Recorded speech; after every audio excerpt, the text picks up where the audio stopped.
Worksheet number 2, मुद्रा और साख, मनी एंड क्रेडिट। सारे बच्चों को वर्कशीट मिली हुई है, यहाँ पे रिवीजन कर रहे हैं हम।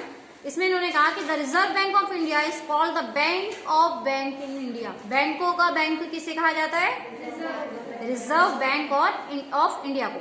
बैंक्स डू वेरियस फंक्शंस, बहुत अलग अलग हम देखते हैं काम बैंकों में होते हैं। They open bank account of public and accept deposit. आप लोग जाते हैं और जाके अपना अकाउंट बैंकों में खुलवाते हैं। और किस लिए अकाउंट खुलवाते हैं, क्या करते हैं आप अकाउंट खुलवा के? पैसे जमा करते हैं, डिपॉजिट करते हैं। They provide interest on deposit. बैंकों में क्यों रखते हैं पैसा? पैसा तो हम घर में भी रख सकते हैं, हमें स्पेशली जाके बैंक में अकाउंट खुलवाने की जरूरत क्यों है? क्योंकि जो बैंक में हम पैसा रखते हैं उस पर बैंक हमें क्या देता है?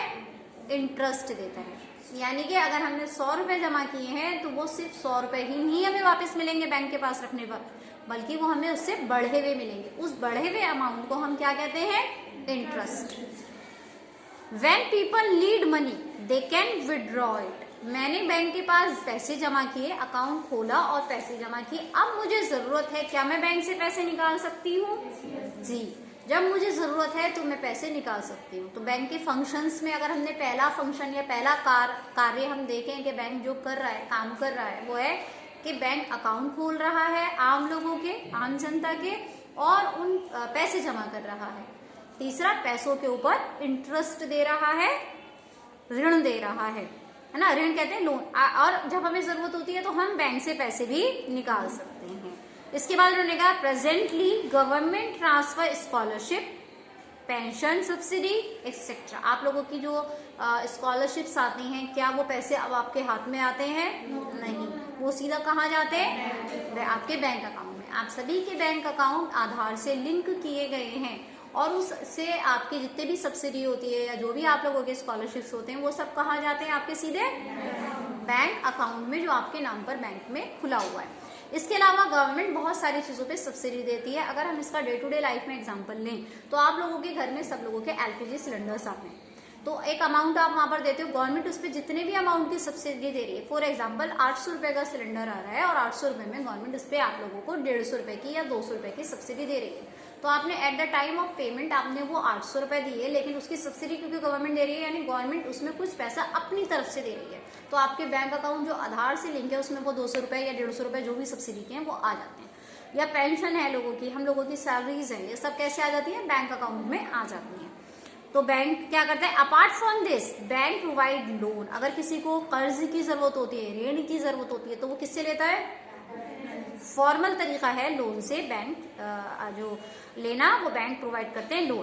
People depends for credit on formal and informal sector. हम दो तरीके से लोन लेते हैं, एक फॉर्मल और एक इनफॉर्मल। फॉर्मल तरीका वो होता है जहाँ पे हम कागजात देते हैं, जहाँ पे प्रॉपर पेपर वर्क होता है, जहाँ हम अपनी डिटेल, अपनी कुछ सिक्योरिटी, सारी चीजें देनी होती हैं, उनको हम कहते हैं फॉर्मल रिसोर्सेज। एक रिसोर्सेज और है, साधन और है जहाँ से हम लोन ले सकते हैं, उन्हें हम कहते हैं इनफॉर्मल। क्या कोई बता सकता है कि इनफॉर्मल में कौन सा एग्जाम्पल आएगा? Family members. अभी आप लोगों को पैसों की जरूरत है, आपकी फैमिली में किसी को पैसों की जरूरत है, तो वो क्या कहते हैं? अपने चचा, ताई या किसी नाना, मामा, अपने रिश्तेदारों में किसी के पास जाते हैं, कहते हैं हमें कुछ इतने पैसों की जरूरत है, 50,000 की जरूरत है, 10,000 की जरूरत है। अमाउंट कितना भी हो सकता है जितनी आपकी जरूरत है, और वो जाके कहते हैं कि आप हमें इतना अमाउंट इतने दिन के लिए दे दीजिए, हम आपको दे देंगे। होता है घरों में, मम्मी को देखा है कई बार लेती हैं, फिर किसी रिश्तेदार से फिर वापस कर देती हैं। या आपको कोई रिश्तेदार आपके घर पे आता है कि हमें मदद की जरूरत है, इतने दिन के लिए हमें पैसे दे दो, आपके मम्मी पापा हेल्प कर देते हैं और फिर वो वहाँ पे उनके काम आता है, वो जरूरत उनकी पूरी होने के बाद वो पैसे वहाँ पर लौटा जाते हैं। क्या इस इनफॉर्मल तरीके में किसी पेपर वर्क की जरूरत होती है? क्या कोई चीज सिक्योरिटी के तौर पे रखवाई जाती है? नहीं। तो इनफॉर्मल वो रिसोर्सेज होते हैं जहाँ से हम लोन लेते हैं, जहाँ पे प्रॉपर पेपर वर्क नहीं होता, या फिर हम कह सकते हैं कुछ सिक्योरिटी के तौर पे नहीं रखा जाता, कुछ कानून नियम नहीं होते, यहाँ पे ज़बानी तौर पर आपसी ताल्लुकात के ऊपर पैसे को लिया और दिया जाता है। कई सारे इनफॉर्मल रिसोर्सेज ऐसे भी हैं जो हाई रेट ऑफ इंटरेस्ट के ऊपर लोन देते हैं, लेकिन कोई खास पेपर वर्क ऐसा नहीं होता है या कोई चीज़ गिरवी उसमें रखवाने का नहीं होता। जैसे कि जमींदार या साहूकार हैं, तो उनसे जो लिया जाता है, लोन लिया जाता है, वो फॉर्मल है कि इनफॉर्मल है? इनफॉर्मल है, लेकिन वो बहुत हाई रेट ऑफ इंटरेस्ट लेते हैं उसके ऊपर। इसके बाद इन्होंने कहा people depends for credit on formal and informal sectors, bank and self help groups, SHG self help groups come under formal sector, while informal sector includes friends, money lenders, family lenders. Money lenders जो high rate of interest पर दे रहे हैं ना, लेकिन proper ऐसे कोई paper work नहीं होते, कुछ बहुत इनके जो अगर कोई चीज़ गिरवी रखवाते हैं तो वो सख्ती से वसूल भी लेते हैं। किसान देखो बहुत ज़्यादा वो पेपर वर्क में नहीं पढ़ते या बहुत ज़्यादा उनको पढ़ना लिखना नहीं आता, तो वो क्या करते हैं, साहूकारों के पास चले जाते हैं, मनी लेंडर्स के पास चले जाते हैं और उसमें हम कहते हैं ट्रैप में फंस गए, है ना। Generally lenders of informal sector charge higher interest on loan जो देते हैं उसके ऊपर high rate of interest charge करते हैं। 100 रुपये अगर देना है तो कहते हैं कि अगर तुमने 1 महीने में नहीं लौटाया तो 110 रुपये तुम्हें हमें देने पड़ेंगे। उनका रेट ऑफ इंटरेस्ट काफी हाई होता है, ये इससे भी ज्यादा हो सकता है। Hence we should depend upon formal sector for loans। इसीलिए हमें कभी लोन की जरूरत हो तो हमें किससे लेना चाहिए, फॉर्मल सेक्टर से, जो कि जिसका एग्जांपल बैंक है या सेल्फ जो हेल्प ग्रुप्स हैं हम लोगों के वो हैं। इसमें गाँवों में फीमेल्स वगैरह मिलके छोटे छोटे कोऑपरेटिव बैंक्स या ग्रुप्स बना लेती है, उन्हें सेल्फ ग्रुप्स का हेल्प ग्रुप्स का नाम दिया जाता है।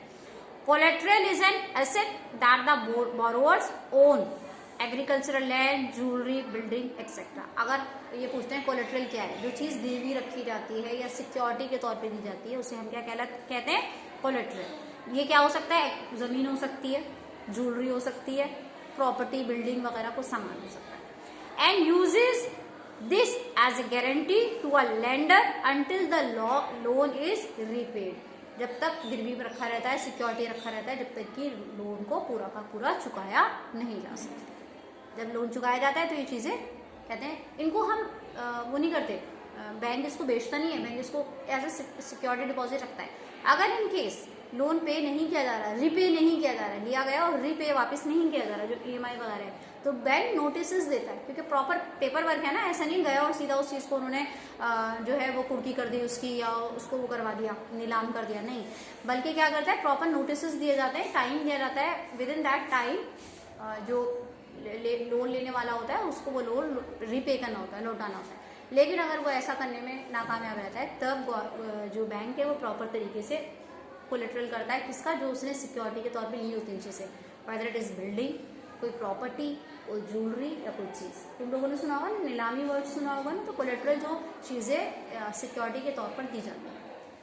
अब इन्होंने कहा functions of reserve bank of India. बैंकों का बैंक कौन है, रिजर्व बैंक ऑफ इंडिया या RBI। इसके काम क्या क्या है, पेपर में आता है 5 नंबर के अंदर ये सवाल लिखने के लिए।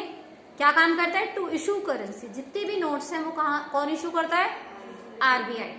कौन इशू करता है, RBI। आवाज नहीं आ रही है। Decide rate of interest, personal loan पे कितना रेट ऑफ इंटरेस्ट होगा, एजुकेशन लोन पे कितना होगा, होम लोन पे कितना होगा, हर एक के रेट ऑफ इंटरेस्ट अलग अलग है ना, ये कौन डिसाइड करता है, RBI। कौन डिसाइड कर रहा है, इम्प्लीमेंट द मॉनेटरी पॉलिसी। हमारे यहाँ पर मॉनेटरी पॉलिसी किस तरीके से काम करेगी, कहाँ कितना इन्वेस्टमेंट होगा, कितने किसके नोट पब्लिश होंगे, कितने इशू होंगे, कब कौन सा नोट वापस होगा, ये सारी जो चीजें कौन डिसाइड कर रहा है, RBI। Accept some deposit from bank. और बैंक भी तो अपना पैसा कहीं रखते हैं ना, बैंकों का बैंक, बैंकों को पैसा लेने देने, जो बैंक्स आम लोगों के साथ फंक्शन कर रहे हैं, RBI वो अदर बैंक के साथ करता है।